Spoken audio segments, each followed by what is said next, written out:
ध्यान दीजिए, चौथा पद देखिए आप लोग। यहाँ हरिऔध जी दर्शा रहे हैं राधा जी के शब्दों में, ज्यों ही मेरा भवन तज तुम अल्प आगे बढ़ेगी, शोभा वाली सुखद कितनी मंज कुंजे मिलेंगी। प्रस्तुत पद में राधिका जी पवन दूतिका से मथुरा जाते समय रास्ते में दिखाई देने वाली भांति भांति की चीजों के प्रति उसे संकेत देती हैं और उनकी विशेषताओं को वर्णित करती हैं। राधिका जी पवन दूतिका से कहती हैं कि मेरे भवन को छोड़कर ज्यों ही तू थोड़ा सा आगे बढ़ेगी, मन को हर लेने वाली अत्यंत सुखदाई कुंजें तुम्हें देखने को मिलेंगी। प्यारी छाया मृदुल स्वर से मोह लेंगी तुझे वे, उन कुंजों की छाया बड़ी ही शीतल होती है।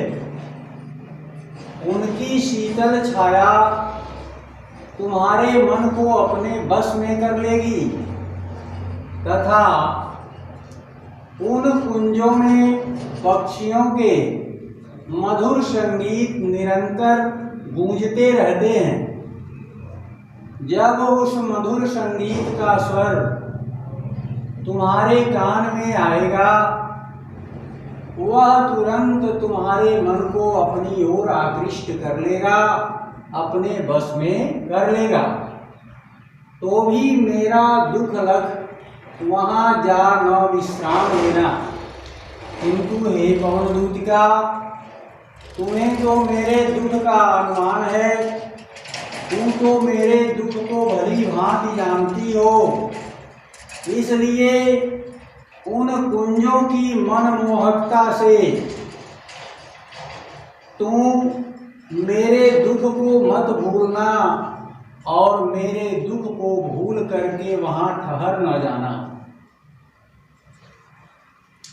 अब आप लोग देखें, पांचवा पद है, थोड़ा आगे सरस रव का धाम सत पुष्प वाला, अच्छे अच्छे बहुद्रुम लतावान सौंदर्यशाली, प्यारा वृंदा विपिन मन को मुग्धकारी मिलेगा।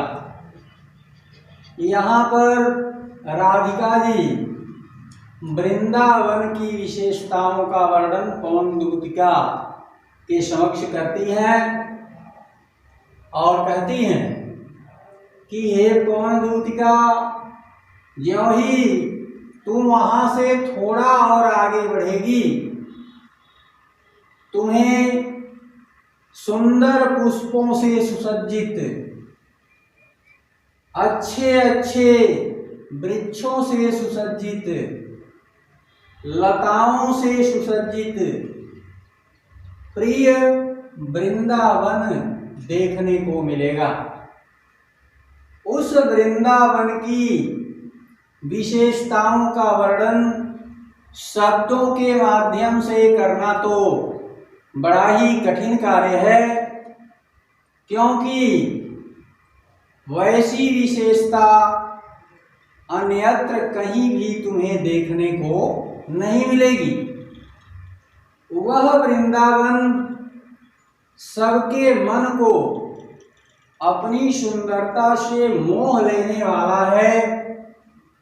उस वृंदावन में जब तुम पहुंचना तो उसमें चारों तरफ टहल लेना, वहाँ के सुंदर वृक्षों को देख लेना, उन सुंदर वृक्षों की छाया का एहसास कर लेना, वहाँ की सुंदर और हरी भरी लताओं को देखना जो वृक्षों में लिपटी हुई हैं, इन्हें देख करके अपने नेत्रों को आनंद प्रदान करना अपने मन को आनंद प्रदान करना, किंतु उनकी सुंदरता को देखकर आकर्षित न हो जाना और मेरा संदेश भगवान श्री कृष्ण तक पहुंचाना मत भूलना। जाते जाते अगर पथ में क्लांत कोई दिखावे तो जाके सन्निकट उसकी क्लांतियों को मिटाना। देखिए यहाँ पर अयोध्या सिंह उपाध्याय हरिऔध जी ने राधिका जी की उदारता का बड़ा ही सुंदर चित्रण किया है। वे तो स्वयं दुख के सागर में डूबी हुई हैं, उनके दुख का कहीं और छोर दिखाई नहीं दे रहा है, किंतु वे अपने दुख को एक किनारे करके अन्य लोगों के भी दुख की चिंता कर रही है और उनके भी दुखों को दूर करने का प्रयास कर रही है। इस पद्य में राधिका जी पवन दूतिका से कहती हैं कि मथुरा जाते समय यदि रास्ते में तुम्हें कोई थका हुआ व्यक्ति दिखाई दे देता है तो उसके निकट पहुंच जाना और उसकी थकावट को दूर करने का भरपूर प्रयास करना। वह प्रयास तब तक करती रहना जब तक कि उसकी पूरी थकावट दूर नहीं हो जाती है। धीरे धीरे परस करके गात उत्ताप खोना, तुम्हें सिर्फ इतना ही नहीं करना है, धीरे धीरे अपनी शीतलता से उसके शरीर की गर्मी को भी समाप्त करने की चेष्टा करनी है ताकि उसके शरीर की गर्मी दूर हो जाए और उसके शरीर को शीतलता की अनुभूति हो जाए। सद्गंधों से श्रमित जन को हर्षितों सा बनाना। थका हुआ व्यक्ति उदासीन हो जाता है, इसलिए राधिका जी पवन दूतिका से कह रही हैं कि तुम अपने सुगंध से उस थके हुए व्यक्ति के उदासीनता को दूर करते हुए प्रफुल्लित करने का भरपूर प्रयास करना, प्रसन्न चित्त करने का भरपूर प्रयास करना, उसे अद्भुत आनंद प्रदान करने की पूरी कोशिश करना। अब आप लोग देखें 7वां पद्य। लज्जाशीला पथिक महिला जो कहीं दृष्टि आए, होने देना विकृत वसना तो ना तू सुंदरी को। देखिए यहाँ पर राधिका जी भारतीय संस्कृति का चित्रण प्रस्तुत कर रही हैं।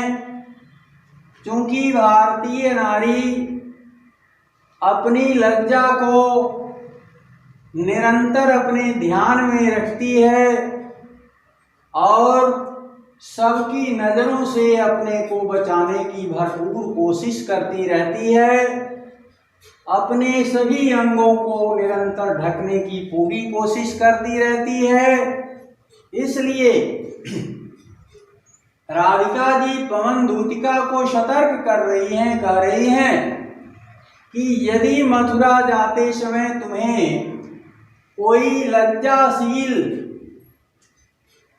महिला दिखाई देती है, कोई लज्जा युक्त स्त्री दिखाई दे जाती है, तो तू अपनी तीव्र गति से उसके वस्त्र को इधर उधर मत उड़ाना, उसे नग्न करने की चेष्टा मत करना।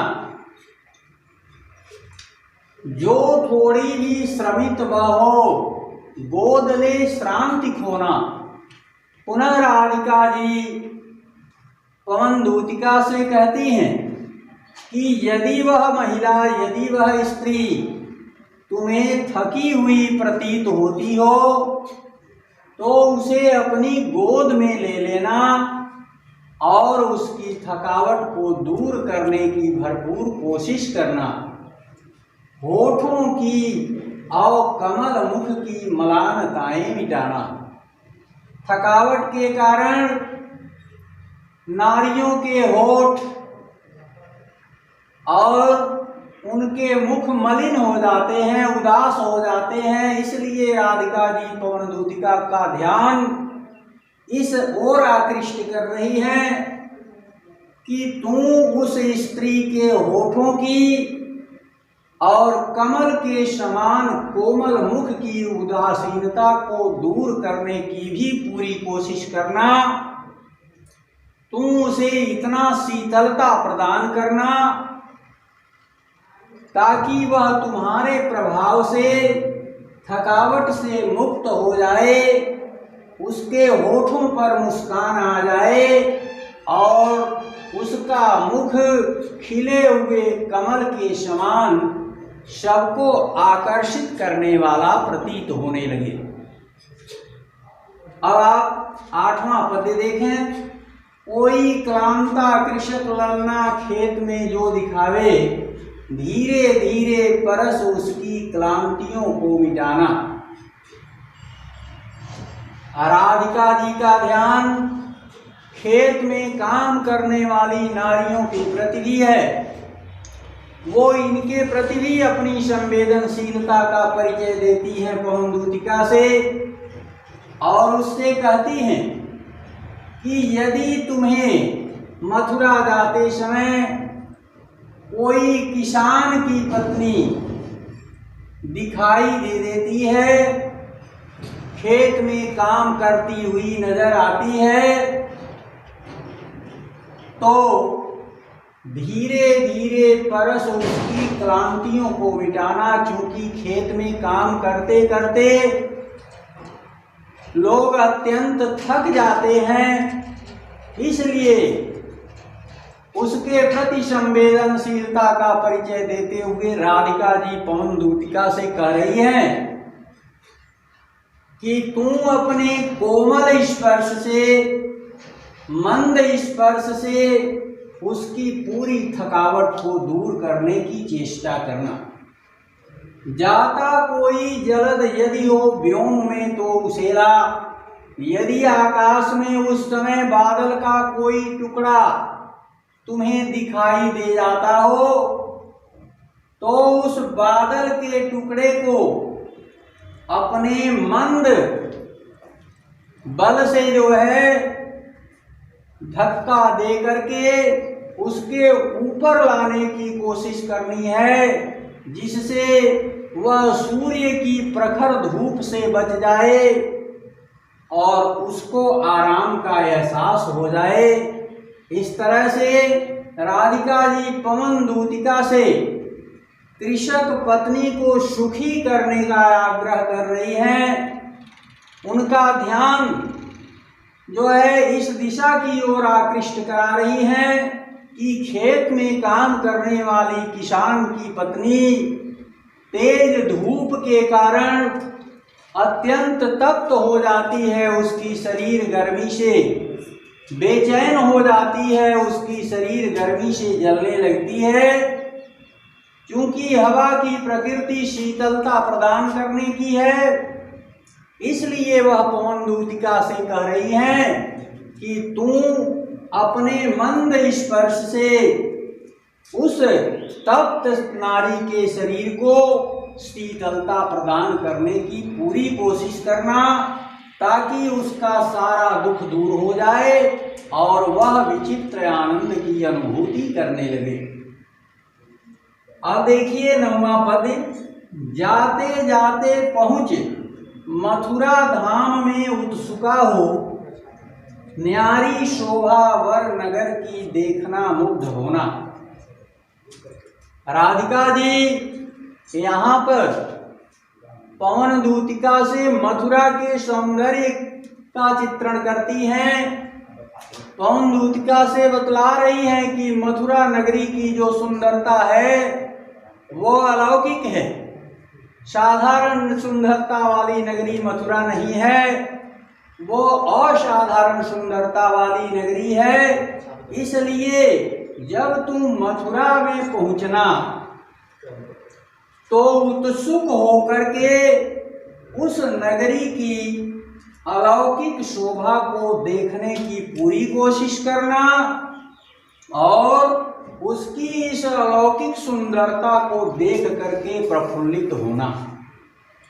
तू होवेगी चकित लख के मेरु से मंदिरों को। अब राधिका जी मथुरा के विशालकाय मंदिरों का चित्रण करते हुए पवन दूतिका से कह रही हैं कि मथुरा में जो मंदिर बने हुए हैं वो कोई सामान्य मंदिर नहीं, बल्कि सुमेरु पर्वत के समान विशालकाय मंदिर देखने को तुम्हें मिलेंगे, जिनको देख करके तुम आश्चर्यचकित हो जाएगी, क्योंकि आज तक तुम्हें वैसे मंदिरों को देखने का अवसर ही नहीं प्राप्त हुआ है।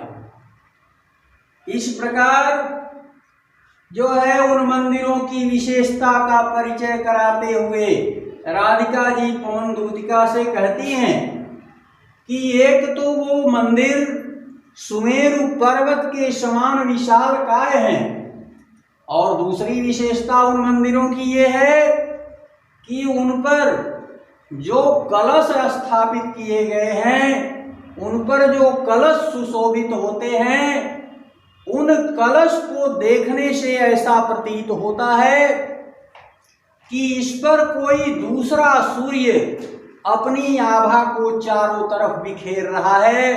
अर्थात उन मंदिरों के जो कलश हैं वो दूसरे सूर्य की भांति चारों तरफ अपनी आभा को बिखेरने का काम करते रहते हैं। तो आज की जो है पढ़ाई यहीं पर समाप्त होती है। अब अगले दिन हम लोग फिर इसके आगे पढ़ेंगे।